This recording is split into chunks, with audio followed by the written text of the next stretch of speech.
Hello everyone, I am Radha Pandey and welcome back to my channel study with Radha. आज के इस video में हम बात करेंगे इनकम टैक्स के third chapter resident and tax liabilities के बारे में। सबसे पहले बात कर लेते हैं कि रेसिडेंशियल स्टेटस क्या होता है। एक करदाता यानी कि एसएससी अपनी आय भारत में अथवा विदेश में अथवा दोनों स्थान पर कमा सकता है। उसकी कहाँ कमाई गई आय कर योग्य होगी, यह उसकी निवासी स्थिति पर निर्भर करता है। रेसिडेंशियल स्टेटस ऑफ एसएससी करदाताओं का निवास स्थान। आयकर अधिनियम के अंतर्गत किसी करदाता का कर दायित्व तो उसकी गत वर्ष की निवासी स्थिति यानी कि रेसिडेंशियल स्टेटस पर निर्भर करता है।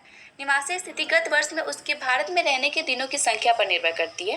निवासी स्थिति से तात्पर्य नागरिकता बिल्कुल भी नहीं है, क्योंकि नागरिकता का कर भार से कोई संबंध नहीं होता है, यानी कि टैक्स लायबिलिटी से कोई संबंध नहीं होता है। एक भारतीय अनिवासी हो सकता है और एक विदेशी जो है वो निवासी हो सकता है। किसी व्यक्ति की निवासी स्थिति प्रत्येक वर्ष बदल सकती है, लेकिन जो उसकी नागरिकता है वह प्रत्येक वर्ष नहीं बदल सकती है।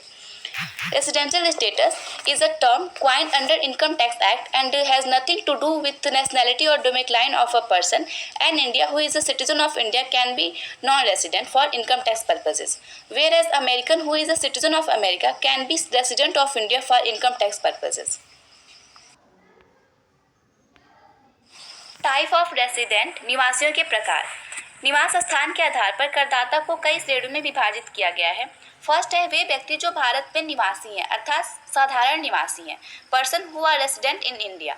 दूसरा है वे व्यक्ति जो भारत में असाधारण निवासी हैं, अर्थात साधारण निवासी नहीं है, person who are non ordinary resident in India. Third है वे व्यक्ति जो अनिवासी हैं, person who are non resident. निवासियों के प्रकार को इस चार्ट के थ्रू देखते हैं। एक तरफ रखेंगे निवासी यानी कि रेसिडेंट, एक तरफ है नॉन रेसिडेंट अनिवासी। तो निवासी में कौन कौन आएंगे? साधारण निवासी यानी कि ऑर्डिनरी रेसिडेंट, और एक तरफ है असाधारण निवासी यानी कि नॉन ऑर्डिनरी रेसिडेंट।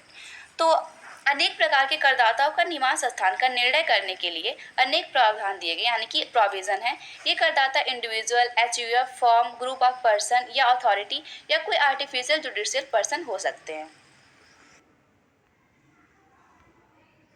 अब बात करते हैं इंडिविजुअल की यानी कि एक व्यक्ति की। एक व्यक्ति के निवास स्थान का निर्णय इस आधार पे होता है कि एक व्यक्तिगत वर्ष में निवासी होता है यदि वह दो आधार शर्तों यानी कि दो बेसिक कंडीशन में से कम एक कंडीशन को पूरा करता हो और दो अतिरिक्त कंडीशन को पूरा करता हो।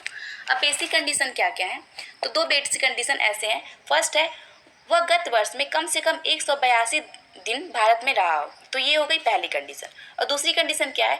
गत वर्ष से पूर्व के 4 वर्षों में वह कुल मिलाकर कम से कम 365 दिन भारत में रहा हो और गत वर्ष में ही कम से कम 7 दिन वह भारत में रहा हो। तो ये तो हो गई दोनों बेसिक कंडीशन। पहली कंडीशन क्या थी? वह गत वर्ष में कम से कम 182 दिन भारत में रहा हो, और दूसरी कंडीशन क्या थी? वह गत वर्ष के पूर्व के 4 वर्षों में कुल मिलाकर 365 दिन कम से कम भारत में रहा हो और गत वर्ष में भी 7 दिन वह भारत में रहा हो। तो ये दोनों हो गई बेसिक कंडीशन। और एडिशनल कंडीशन क्या है? तो पहली है वह गत वर्ष के पूर्व के 10 वर्षों में कम से कम 2 वर्ष भारत में निवासी के रूप में रहा हो, अर्थात आधार शर्तों में से कम वह एक शर्त को पूरी करता हो। और दूसरी कंडीशन क्या हो एडिशनल में? वह गत वर्ष के पूर्व के 7 वर्षों में कुल मिला के कम से कम 730 दिन भारत में रहा हो। तो ये हो गई एडिशनल कंडीशन, यानी कि वो जो इंडिविजुअल है वो दो बेसिक कंडीशन में से कम एक कंडीशन को फुलफिल करता हो और एडिशनल कंडीशन को दोनों को वो फुलफिल करता हो, तब तो वो भारत में रेसिडेंट माना जाएगा। ओके, तो इसके कुछ एक्सेप्शन भी हैं। तो पहला है एक व्यक्ति जो भारत का नागरिक है यदि वह गत वर्ष में भारत के जो किसी भारतीय समुद्री जहाज के सदस्य के रूप में विदेश जाता है या रोजगार के लिए भी विदेश जाता है, या एक व्यक्ति जो भारत का नागरिक है अथवा भारतीय मूल का व्यक्ति और भारत में रह रहा है और गत वर्ष में भारत में भ्रमण पर आता है, तो उसे जो बेसिक कंडीशन है उसमें वो शर्त बी को पूरा करने के लिए कम से कम उसे 60 दिन के बजाय कम से कम भारत में 182 दिन रहना आवश्यक है, तब तो वो रेसिडेंट माना जाएगा। ओके, तो ये हो गया इंडिविजुअल के बारे में। अब बात करेंगे हम लोग असाधारण निवासी के बारे में कि असाधारण निवासी का रेसिडेंशियल कंडीशन की क्या क्या शर्तें हैं। नॉन ऑर्डिनरी रेसिडेंट असाधारण निवासी। यदि कोई व्यक्ति निवासी की आधार शर्तें यानी कि जो भी मैंने आपको बताया कि रेजिडेंट बनने के लिए जो बेसिक कंडीशन थी वो क्या थी।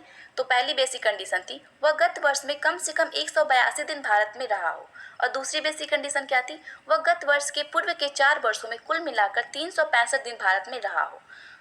ओके, तो ये दोनों बेसिक कंडीशन थी।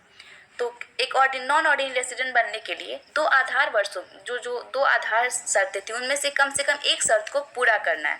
और परंतु जो अतिरिक्त दो शर्तें थी, अतिरिक्त शर्त क्या थी, पहली थी वह गत वर्ष के पूर्व के 10 वर्षों में कम से कम 2 वर्ष भारत में निवासी के रूप में रहा हो, और दूसरी कंडीशन क्या थी, वह गत वर्ष के पूर्व के 7 वर्षों में कुल मिलाकर 730 दिन भारत में रहा हो। तो क्या है कि एक नॉन ऑर्डिनरी रेसिडेंट बनने के लिए दो आधार शर्तों में से कम एक शर्त को पूरी करता है, और लेकिन जो अतिरिक्त कंडीशन उसमें से किसी भी कंडीशन को पूरी नहीं करता है तो भी वो असाधारण निवासी कहलाएगा। इसका अभिप्राय यह है कि एक निवासी व्यक्ति जो असाधारण निवासी बनने के लिए कर निर्धारण अधिकारी को संतुष्ट करना होगा कि वह गत वर्ष के पूर्व के 10 वर्षों में से 2 वर्ष कम से कम भारत के निवासी के रूप में रहा है, तथा वह गत वर्ष के पूर्व के 7 वर्षों में कुल मिलाकर 730 दिन भारत में रहा था। ओके, तो तब जाके वो असाधारण निवासी कहलाएगा, यानी कि नॉन ऑर्डिनरी रेसिडेंट कहलाएगा। तो नॉन ऑर्डिनरी रेसिडेंट कहलाने के लिए कौन कौन सी शर्तें पूरी करनी पड़ेगी, आधार शर्तों में से कम एक शर्त को पूरी करनी है, और एडिशनल कंडीशन में से कोई कंडीशन भी पूरी नहीं करेगा तो भी वो नॉन ऑर्डिनरी रेसिडेंट कहलाएगा। ये तो था नॉन ऑर्डिनरी रेसिडेंट के बारे में। अब बात करते हैं नॉन रेसिडेंट के बारे में, यानी कि अनिवासी के बारे में। अनिवासी कौन कहलाएगा, यदि कोई व्यक्ति निवासी के शीर्षक में दी हुई आधार शर्तों, यानी कि अभी जो मैंने बेसिक कंडीशन बताया, आधार शर्तों में से शर्त ए और बी में से कोई शर्त पूरी नहीं करता है तो वह अनिवासी कहलाएगा। ओके, यानी कि जो बेसिक कंडीशन है और एडिशनल कंडीशन है, तो अभी तो बेसिक कंडीशन में से दोनों कंडीशन को अगर वो पूरी नहीं करता है तो वो नॉन रेसिडेंट कहलाएगा, यानी कि अनिवासी कहलाएगा।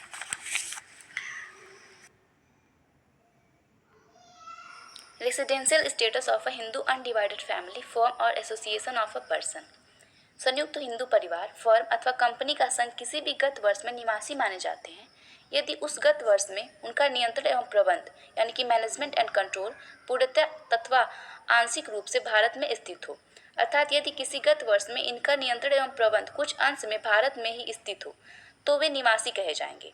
एक निवासी हिंदू अविभाजित परिवार साधारणतः निवासी तभी माना जाता है जबकि उसका कर्ता, यानी कि जो उसका बोर्ड ऑफ डायरेक्टर है, एक व्यक्ति के नियमों के अनुसार दोनों शर्तों को, यानी कि दोनों एडिशनल कंडीशन को पूरी करता हो। Okay, residential status of a company. एक कंपनी किसी गत वर्ष में भारत में निवासी कही जाएगी यदि वह भारतीय कंपनी हो या उस वर्ष उसका नियंत्रण एवं प्रबंध पूरे तरीके से भारत में स्थित हो, यानी कि जो उसका मैनेजमेंट एंड कंट्रोल है वो पूरे तरीके से भारत में स्थित हो।